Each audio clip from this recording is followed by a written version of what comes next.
May kasabihan na kahit isang beses ka lang daw mahuli na hindi nagsasabi ng totoo, pagdududahan na ng mga tao lahat ng sasabihin mo. Ang hirap kasi, kahit gaano kaliit yung kasinungalingan mo, malaki pa rin yung tiwalang nasisira mo eh. Hindi naman sumasama ang loob ng iba dahil nagsisinungaling ka sa kanila.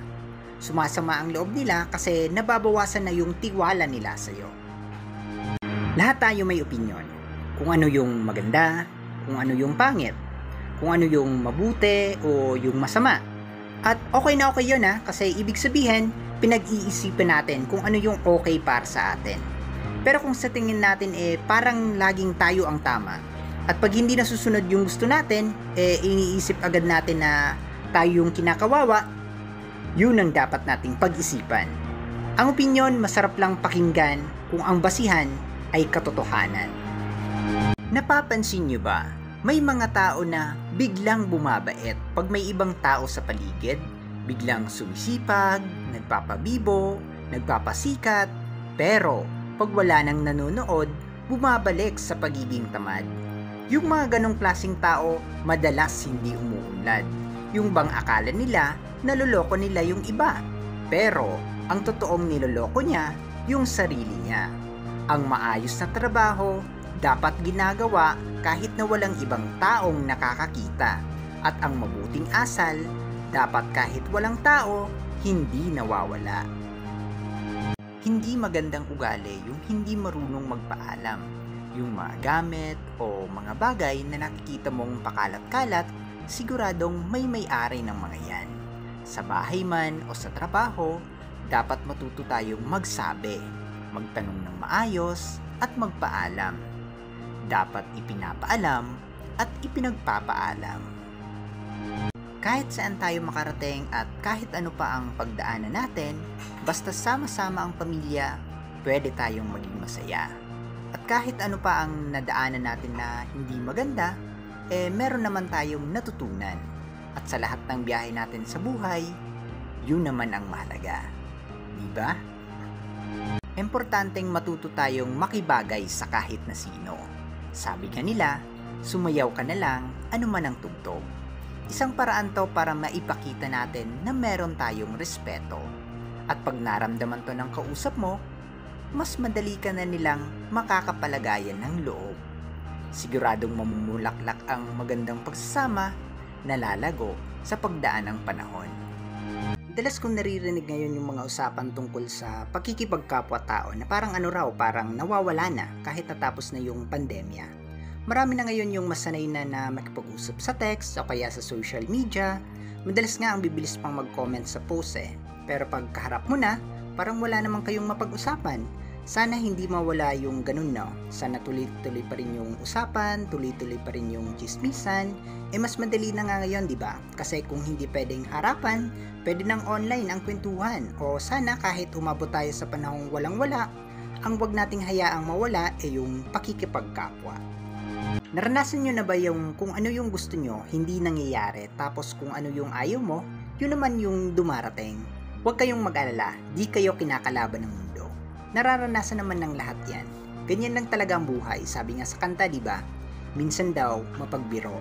Ang sikreto siguro para wag tayong mapikon, isipin natin yung mas magagandang nangyayari sa buhay natin. Dahil kahit may mga nangyayaring hindi maganda, nakakatanggap pa rin tayo ng grasya At yun ang dapat nating bilangin.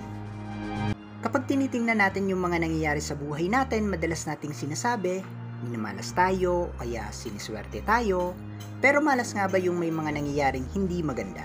Minsan kasi yung mga kamalasan na yan yung nagbibigay ng lesson sa atin, ng mga realization. At pag nangyari yon, doon natin nababago yung buhay natin, doon natin naitatama yung mga mali natin, at when may naayos tayong mali sa buhay, tatawagin pa bang malas yun? Kasi para sa akin, yun ang swerte. Ang tunay na success hindi nakikita sa ganda ng trabaho mo o sa laki ng sweldo mo. Wala yan sa naipundar mo Para sa akin, ang tunay na success nakakabit sa mga itinanim mo sa kapwa mo, sa pamilya mo, o sa mga anak mo. Kung ano ang naging bunga ng tinanim mo, dun mo masukat yung success mo bilang tao. Kung naging mabuti sila dahil sa'yo, walang duda, successful ka. Ang buhay parang takbuhan. Merong mabilis, merong mabagal. Huwag nating pagtatawanan yung mga mababagal dahil hindi natin alam ang mga pagsubok na pinagdaraanan nila. Dapat nga alalayan natin sila. Mas maganda kung magdadamayan, sama-sama tayo sa karera ng buhay. May mga mauuna, may mga maiiwanan, pero lagi nating tatandaan sa dulo, magkakasama rin tayo sa iisang tagpuan. Hindi pwedeng pumalpak, pero kagaya ng pag-aasawa, ganyan talaga eh. Hindi may iwasan yung kahit anong plano mo, meron pa rin nangyayaring gulo, no? At madalas simple lang ang solusyon. Isipin mo lang yung kailangan ng isa't isa. Pag kailangan ng panahon, ibigay mo. Pag kailangan ng atensyon, ibigay mo. Ang sabi nga, ang pag-aasawa ay isa sa pinakamahirap na trabaho. Pero kahit walang sweldo, dapat pagbutihan nyo. Kasi ang kapalit nito, pagsasama na hindi mapapantayan ng kahit na ano. Naranasan nyo na ba yung nagkaroon kayo ng problema tapos dun na nabuhos lahat ng atensyon mo? Yung tipong wala na kayong nagawa buong araw dahil sa kaiisip nyo ng problema nyo? Madalas ang problema, dalawa lang ang dahilan. Puro tayo gawa pero hindi tayo nag-iisip, o kaya puro tayo isip, wala naman tayong ginagawa. Tandaan nyo, tuwing may problema, may pagkakataon tayong matuto. At pag natuto tayong mag-isip at umaksyon sa kahit anong problemang darating sa buhay natin, walang problemang hindi natin masusolusyonan.